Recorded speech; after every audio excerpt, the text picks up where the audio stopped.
नमस्कार सर्वांना, स्वागत आहे सर्वांचं साक्षी गोट फार्म चॅनलवर. हिला तर बघूया आता, बघूया नाही धरण नाही लागत, धरण नाही लागत. तांबडी शेळी म्हणजे ह्या तांबड्या पिल्ल्याची आई ही बोकड आहे आणि ह्याची आई विकली पाटरू, आणि ते ह्याच्या बरोबर जी पाट होती ना ती पाट आणि तांबडी शेळी विकली. ती काय करत होतं, पिल्ल्यांना पण पाजत नव्हतं, दुधाला पण कमी होतं आणि ती असं ठेकल्यासारखंच होतं शेळी. कशानं काय माहिती ती सुधरीनं झाली शेळी. आणि अचानक त्याला गिऱ्हाईक पण आलं, देऊन पण टाकलं. जन्मलेला 4 दिवस झालते ना, 4 दिवस झाले. 4 दिवसाचं पिल्लू आणि दुसऱ्या येताची पाठ होती. लय पण अशी मोठी नव्हती झाली, मापात होती. मग ती दिली 13,100ला, म्हणजे 13,100ला दिल्या. त्यामुळं घरगुती पाळायला नेले ते सोडा. आणि एखाद्या वेळी ती पुढे शेळी चांगली पण होईल असं काय सांगता येत नाही. मग आता ह्या पिल्ल्याला दूध ती विकली आणि बोकड ठेवून घेतलंय, कारण बोकड चांगला आहे आणि गाईचं दूध पण चालू आहे. आता ह्याला बाटलीनं पसतोय, बाटलीनं पितोय बरं का दूध हे. पण आपण बघणार आहे गाय कसला पसत्या काय, ट्राय करून बघूया काय. ह्याला म्हणतात गाय आणि माय. जवळ दाखवते लागली.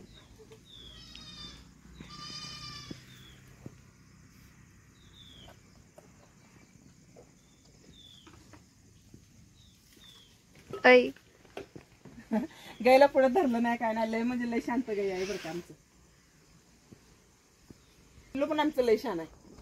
13,100ला शेळी कशी गेली सांगा, काय माहिती ऐकणार नव्हती. पण ती शेळी सारखं आता 2 येतं झालं तर ते पिल्लांना पाजायचं नाही, उड्या मारायचं, त्याला दररोज किती धरून पाजायचं. आणि मला ते धरून पाजायचं लय वैताग घेतो, म्हणून म्हणलं जाऊ दे. आणि तसं अचानक गिराईक पण आलं आणि जाऊ दे म्हणलं हे म्हणजे तिच्या नशिबात आमच्या दारात राहायचं नव्हतं. हे गप ग गप शाणे ग बाई,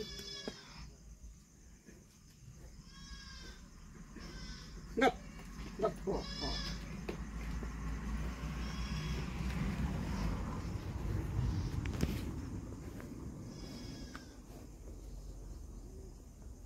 लय शान आहे गाय आमचं, लय समाधान आहे गे. आम्हाला असलीच गाय पाहिजे होतं, आम्ही लय दिवस झाला असलं गाय हुडकत होतो आणि नशिबानं मिळाली. पण देशी गाय साधं धार काढू देत नाही, लय जण भाला घालून धारा काढते आहे की नाही. काय माहित नाही भेट कोणाच्या नाहीतच आणि जास्त लय जण भाला घालून धारा काढते, तू बघितली नाही. आणि सांगतो काय, हिला पाडी सोडल्याशिवाय ही पाना घालत नव्हती.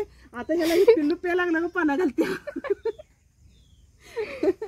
म्हणजे आता वासरू सोडायला लागत नाही म्हणजे वासरू पण आता बरड खातय, भरपूर वैरण खातय. त्यामुळं काय गप गप गप.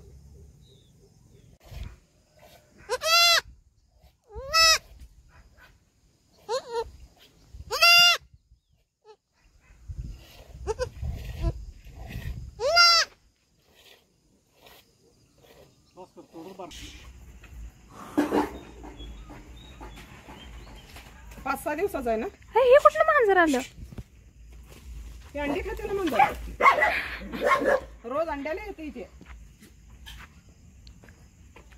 2 मांजर आहेत आमच्यात अंडी खायला. रोज कटर चालू करता, बंद करत नाही. लक्षातच राहत नाही. लक्षात राहत नाही, तसं चालू ठेवून चालतंय. जवळ बंद करायला लागतो. ऐगो पाय दुखायला लागले. पेते बरं का, सवय झालं ना पेते ते पिल्ली. पहिल्यांदा जरा एखादी पहिल्यापासूनच पेते ती, डायरेक्ट तोंडात दिली बाटली का प्यायला चालू करते ती.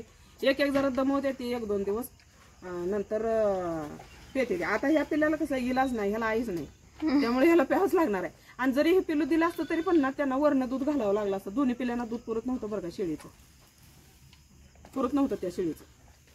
आता एक पिल्लू ती गुटगुटीत होते, चांगलं होते. नाही ते आजारी पडल्यामुळे ती शेळी आत आली. नाहीतर शेळी मस्त चांगली होती सोडा, पण आजारी पडल्यामुळे ते आत आले तिथे परत दुधाला. यावेळी गेल्या वेळेच्या पेक्षा जरा फुटल्या दुधाला, पण इतकी नाही. आमच्या ज्या दुसऱ्या शेळ्या आहेत त्यांना त्यांच्या एवढी दुधाला नाही, त्यामुळे ती शेळी नकोशी झाली आणि विकून पण टाकली.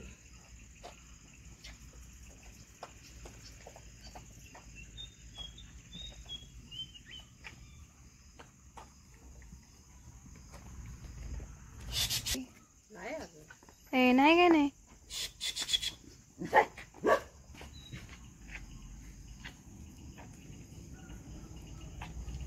कुणाला करणार घ्यायला.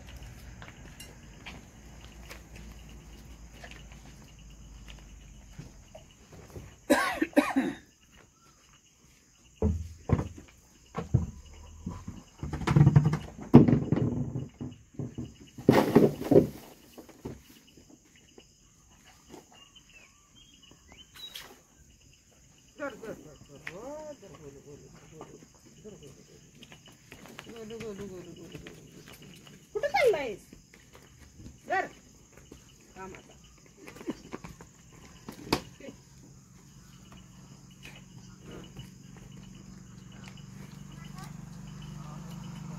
ती मेघ रात्री उपसून किंवा कुठं बसली